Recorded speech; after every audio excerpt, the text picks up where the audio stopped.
Exodus 1 through 3. Now again, 278 years have passed since the end of Genesis and now the beginning of Exodus. So a long period of history has passed in one blank page of our Bible.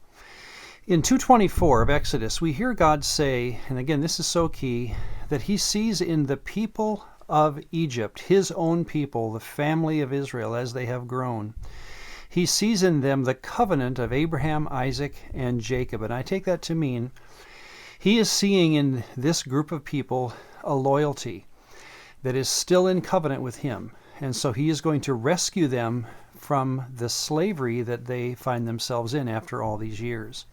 Well, of course, enter our man now, Moses. Moses will be the author of this book as well as the first 5 books of the Bible. When he is 40 years old, now he's been living in the court of Pharaoh. He was rescued from the Nile, and he was in the court, possibly going to be the next Pharaoh. That seems to be how the text is explaining his rise. But he kills an Egyptian, and he fears for his life, so he runs. He runs to the area of Midian, and he marries a Midianite woman and begins probably to have a family. We hear about those children later. When he's 80 years old, so 40 more years pass, when he's 80 years old, he's on the backside of the desert. In fact, he is in the area of Sinai, which will be, of course, where he gets the 10 Commandments later. But he sees a bush that looks to be burning, but it's not. Now it says in 3:2, it has the capital G on God there, that God spoke to him. But again, that seems just to be an Elohim, no capitals again. So what seems to happen is that a loyal Elohim, we've already heard of disloyal ones, of course, but a loyal Elohim comes down, and in fact it even says in 3:6 that Moses is fearful to look at the Elohim, and this Elohim is called in 3:4 a messenger, right?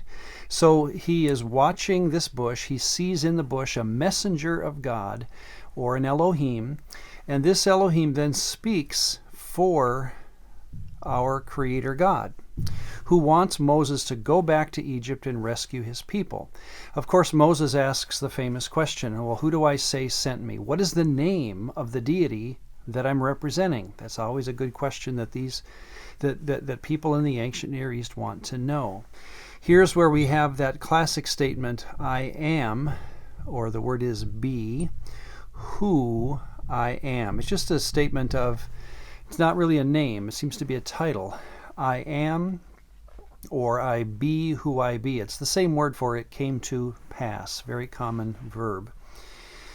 In the third person, of course this is first person, in the third person, this has the concept of causing. And I really think of that what happens here is that Moses goes back, he's asked by his own people, which God is sending you? Because he's been living in Midian, so as far as they know, he's been worshiping another deity. But no, he says, I am representing the I am, or the one who causes all things to be. So I think that's the way they would have heard it. This promise of deliverance is coming from Moses, who will represent the God who causes all things, including their salvation, to be.